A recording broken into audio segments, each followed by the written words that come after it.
Bismillahirrahmanirrahim. Pernyataan sikap bersama rakyat Aceh, GAM, mahasiswa, dan seluruh elemen sipil Aceh hari ini 4 Desember 2020.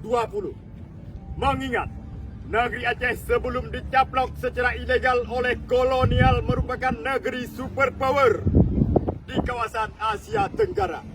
Diplomasinya terkenal sampai ke berbagai Eropa. Bukti sudah bisa kita saksikan di berbagai negara dalam hal hubungan diplomatik pemerintahan Sultan Aceh dan negara-negara luar.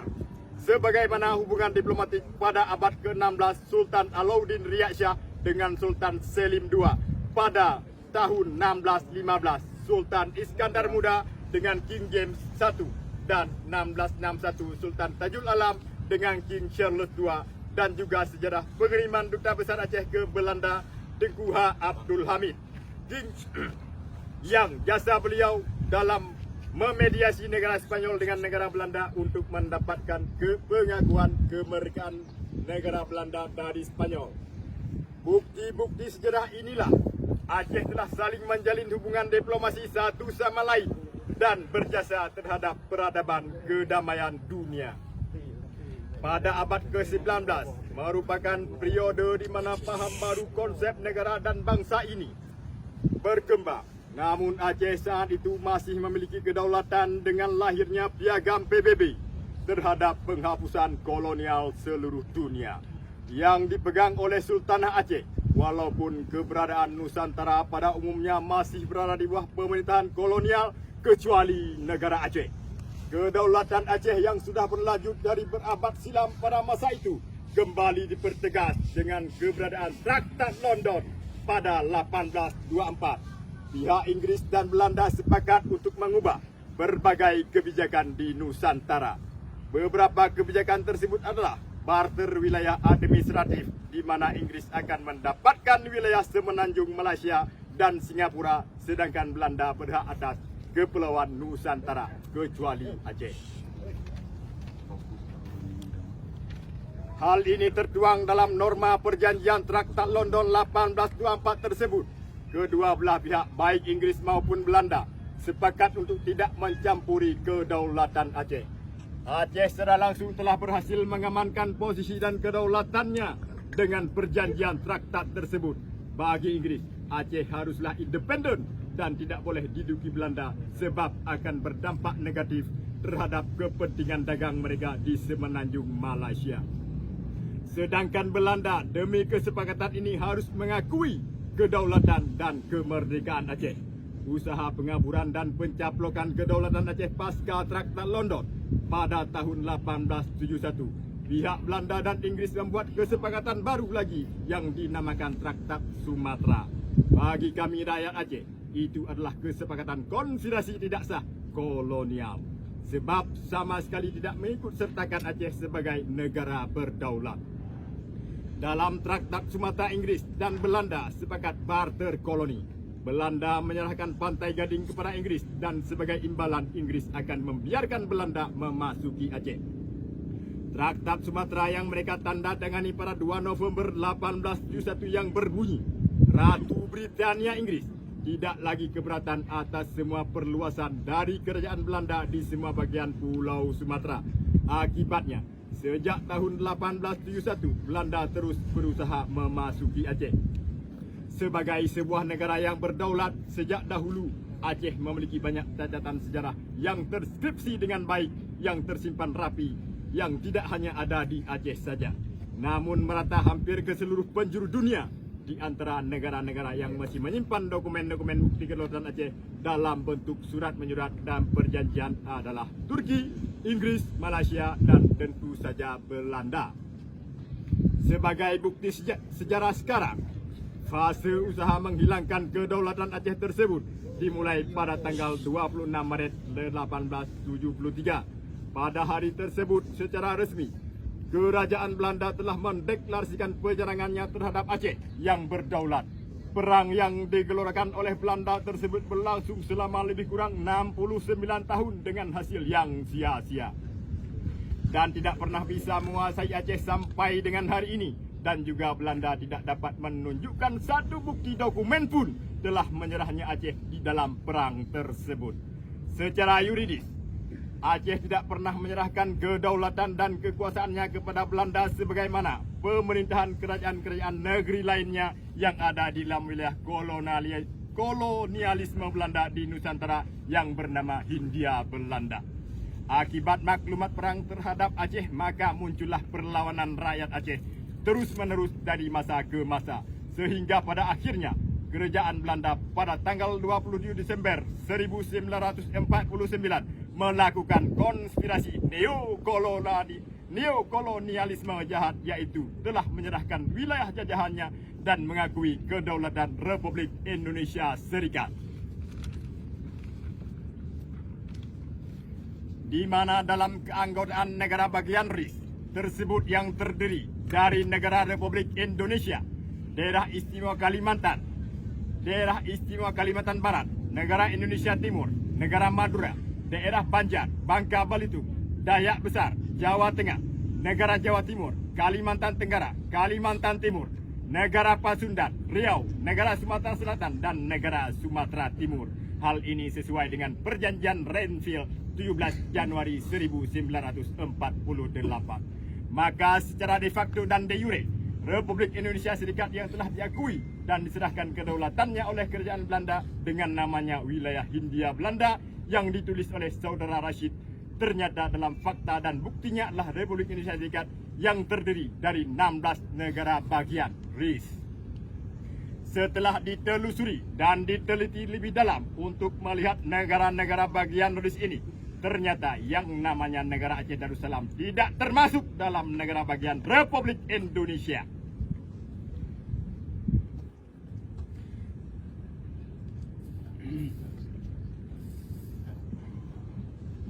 Dan tidak juga masuk dalam tubuh negara Republik Indonesia menurut perjanjian Renville 17 Januari 1948. Dengan demikian fakta sejarah, karena tidak adanya negeri Aceh secara de facto dan de jure kepada dalam Republik Indonesia Serikat dan juga ke dalam Republik Indonesia. Dengan ini membuktikan bahwa negeri Aceh adalah berada di luar wilayah de facto dan de jure Republik Indonesia Serikat dan juga Republik Indonesia. Fakta menurut perjanjian Renville 17 Januari 1948. Mengingat bukti sejarah sampai 27 Desember 1949 secara de facto dan de jure, negeri Aceh berada di luar wilayah kekuasaan RIS dan juga di luar wilayah kekuasaan de facto dan de jure Republik Indonesia. Artinya, negeri Aceh secara de facto dan de jure masih berdiri sendiri. Sedangkan perihal masuknya Republik Indonesia menjadi anggota negara bagian RIS terjadi setelah penandatangani Piagam Konstitusi RIS pada tanggal 14 Desember 1949. Setelah RIS diakui dan diserahkan kedaulatannya oleh kerajaan Belanda pada 27 Desember 1949, maka kesimpulannya Soekarno tidak lagi berkuasa atas nama Presiden dengan negara pada saat itu. Mengingat pejabat Presiden Republik Indonesia telah diserahkan oleh Soekarno kepada Mr. Saat pada tanggal 27 Desember 1949 dan Soekarno berkuasa penuh atas nama Presiden Republik Indonesia Serikat. Dengan demikian, pencaplokan negeri Aceh yang dimaksudkan oleh Presiden Republik Indonesia Serikat Soekarno melalui peraturan pemerintah PP nomor 21/1950 pada tanggal 14 Agustus 1950 ke dalam Sumatera Utara tanpa adanya jajak pendapat atau persetujuan, keridaan dan keikhlasan seluruh rakyat Aceh dan pemimpin sah negeri Aceh. Adalah merupakan perbuatan konspirasi ilegal kolonial. Mengingat proses pemasukan negeri Aceh oleh Presiden Republik Indonesia Serikat Soekarno ke dalam tubuh negara Republik Indonesia yang merupakan negara bagian Republik Indonesia Serikat, inilah yang dinyatakan sebagai tindakan neokolonial yang ilegal dan sekaligus tindakan kejahatan dari pihak Presiden Republik Indonesia Serikat Soekarno. Akibat dari tindakan ilegal pencaplokan negeri Aceh melalui Sumatera Utara tersebut merupakan wujud cara dimulainya langkah penghilangan kedaulatan negeri Aceh dan usaha menguasai, menduduki dan penjajahan baru yang dilakukan oleh RIS berlanjut oleh Republik Indonesia yang sekarang menjelma menjadi NKRI terhadap negeri Aceh sampai detik ini. Inilah merupakan penyebab utama timbulnya konflik Aceh dari dulu sampai sekarang. Perihal perbuatan ini sangat bertentangan putusan resolusi 1514 dalam Sidang Umum Perserikatan Bangsa-Bangsa PBB pada tanggal 14 Desember 1960 dengan nama Pernyataan mengenai kewajiban pemberian kemerdekaan kepada negeri-negeri dan bangsa-bangsa terjajah. Sedangkan persoalan adanya Dewan Keamanan PBB pada tanggal 26 September 1950 melalui resolusi Dewan Keamanan PBB nomor 86 tahun 1950 menyatakan the Security Council funds such as Republic of Indonesia, a force-loving Southwest police in condition locked down and unskilled for of the Charter of United Nations and together for remember to General Assembly that the Republic of Indonesia be admitted to membership of United Nations after the 14-year meeting by 10 for the World Action China.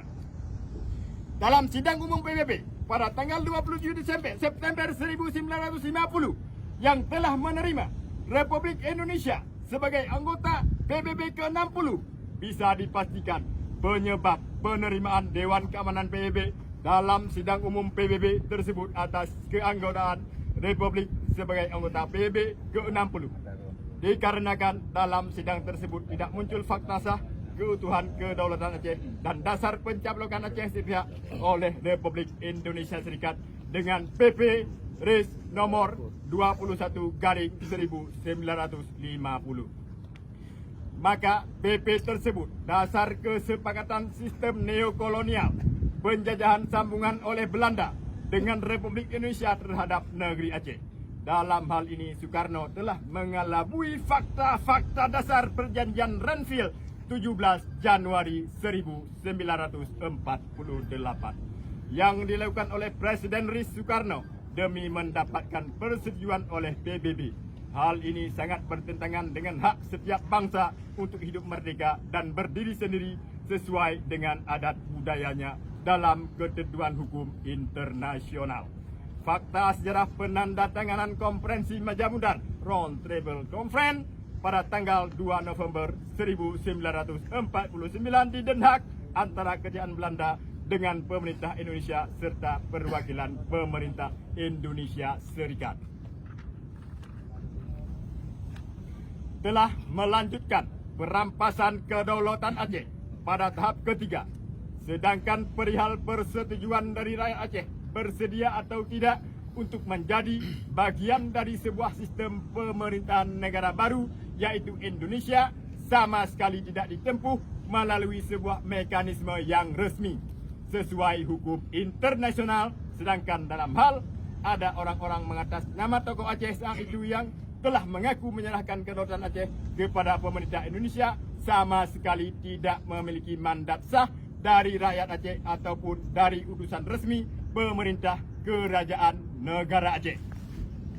Hal ini dapat disimpulkan bahwa tokoh Aceh saat itu yang menyetujui dengan pemerintah Republik Indonesia tidak memiliki legal standing di mata hukum karena tidak memiliki mandat resmi Kesultanan Negara Aceh.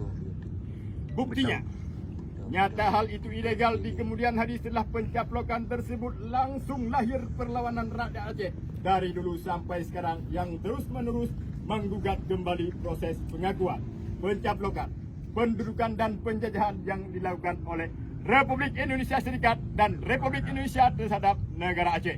Maka terhadap tindakan perlawanan penggugatan bangsa Aceh adalah suatu hal yang hak dan keharusan bagi setiap rakyat Aceh. Karena persoalan ilegal itulah akar utama penyebab timbulnya konflik Aceh dari dulu sampai saat ini. Hingga rakyat Aceh menganggap pihak Belanda dan Republik Indonesia yang menjajah negara Aceh sampai sekarang. Mengingat dimasuknya negara Aceh ke dalam RI sangat bertentangan dengan piagam PBB pasal dekolonialis karena tidak melalui mekanisme jajak pendapat rakyat pribumi sah atau referendum. Hasil proses sejarah perkembangan Aceh dalam kuasa Republik Indonesia, kami merasa oleh pihak Republik Indonesia yang selalu berusaha supaya sejarah negeri Aceh agar tidak dihilangkan dari sejarah peradaban dan perkembangan dunia. Hal ini telah membangkitkan semangat perjuangan rakyat Aceh yang terjadi sampai sekarang.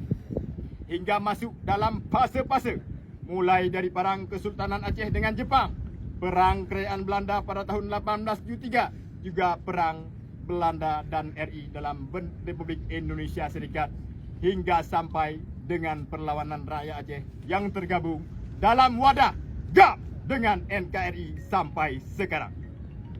Perjuangan panjang rakyat Aceh untuk mengembalikan hak kedaulatan negara Aceh dan hak berdiri sendiri bebas neokolonialis hingga sampai pada tahap perjanjian MOU Helsinki. Namun sayang, poin-poin kesepakatan yang tertuang dalam MOU Helsinki juga dikhianati kembali sepihak oleh Republik Indonesia. Padahal rakyat Aceh sudah membuka diri demi kedamaian Aceh dan kedamaian dunia untuk bersedia mengorbankan cita-cita hak merdeka atas dasar sejarah sah kedaulatan Aceh secara hukum internasional dan piagam PBB.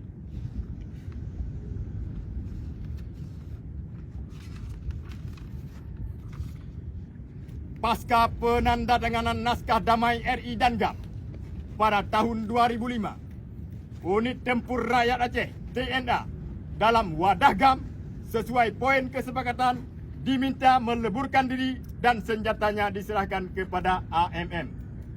Salah satu badan yang dibentuk mediator perdamaian CMI, Uni Eropah dan ASEAN. Kemudian Aceh harus menerima beberapa kesepakatan yang mencakup pengolahan pemerintahan sendiri yang setara dalam pemerintah. Dengan adanya pembahagian kewenangan, hanya 6 lagi kewenangan pemerintah Republik Indonesia di Aceh yang selebihnya menjadi kewenangan Aceh. Kewenangan pemerintah Republik Indonesia di Aceh sesuai kesepakatan MOU poin 112 huruf A dalam bidang hubungan luar negeri, pertahanan luar, keamanan nasional dan hal ikhwal moneter dan fiskal, kekuasaan kehakiman dan kebebasan beragama.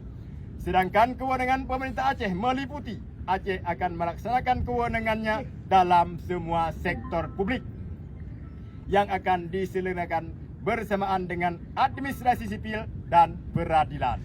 Namun setelah berjalan 15 tahun kesepakatan perjanjian ini, kembali pemerintah Republik Indonesia mengkhianati sepihak terhadap poin-poin kesepakatan tersebut, bermula dengan meratifikasi seutuhnya poin-poin MOU ke dalam undang-undang baru bagi Aceh.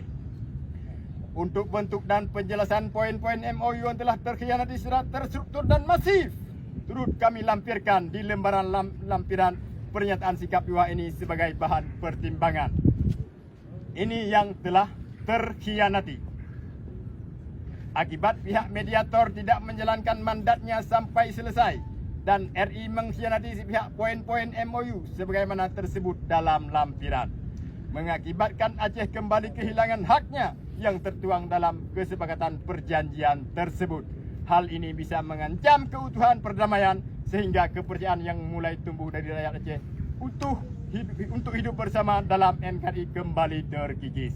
Dan ingatan masyarakat Aceh terhadap sejarah perjuangan hak kedaulatan Aceh dalam hidup mandiri dan berdiri sendiri yang bebas dari sistem kolonialis kembali bergelora dan muncul. Menanggapi kondisi perkembangan politik seluruh Nusantara dalam kekuasaan kolonial Belanda, Republik Indonesia Serikat, Republik Indonesia dan NKRI, dan khususnya kondisi Aceh pasca MOU yang telah terkhianati sepihak, maka pada hari ini kami rakyat Aceh, GAP, mahasiswa dan seluruh elemen sipil menyatakan sikap sebagai berikut. 1.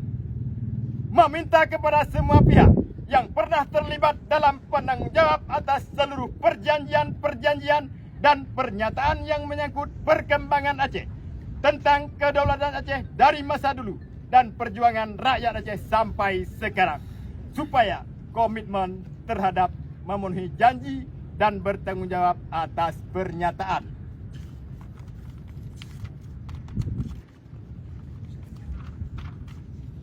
Dua, kami, rakyat Aceh meminta kepada Belanda supaya mencabut maklumat perang terhadap Aceh dan juga berharap kepada Inggris dengan Belanda kembali bersikap menghormati perjanjian Traktat London 1824 terhadap kedaulatan Aceh dan memohon maaf terhadap perbuatan kolonial yang telah sepihak melakukan perjanjian Traktat Sumatera 1871 tanpa melibatkan Aceh. Mengingat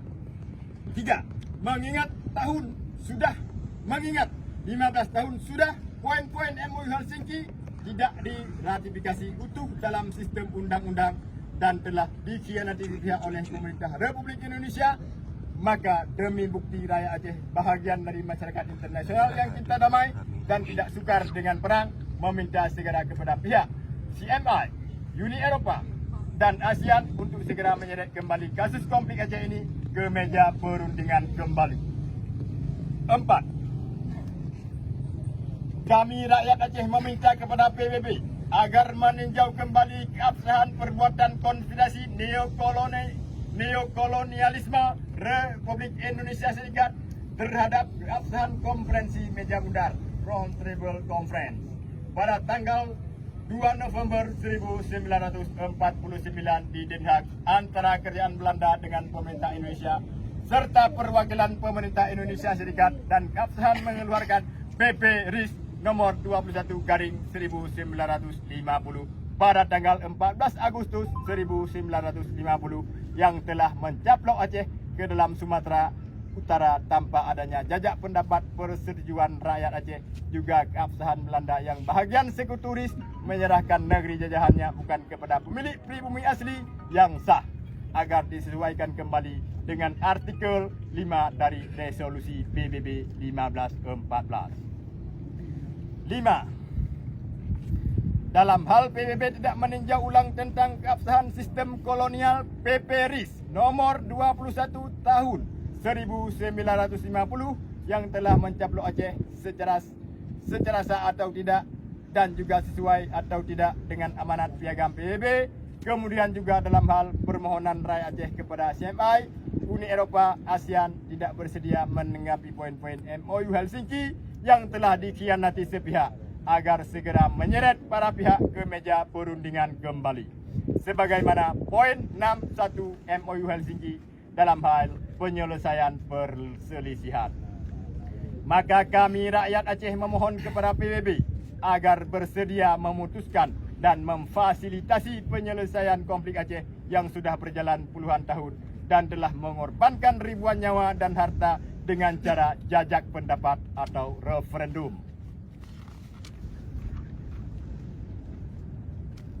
Berdasarkan sikap politik di atas, kami juga menyerukan bahwa kita rakyat Aceh yang merupakan bahagian dari rakyat internasional yang cinta damai akan bersatu kembali untuk menyatakan sikap kembali terhadap kemerdekaan dan kedaulatan Aceh dari dulu sampai sekarang sesuai amanat piagam PBB 1514.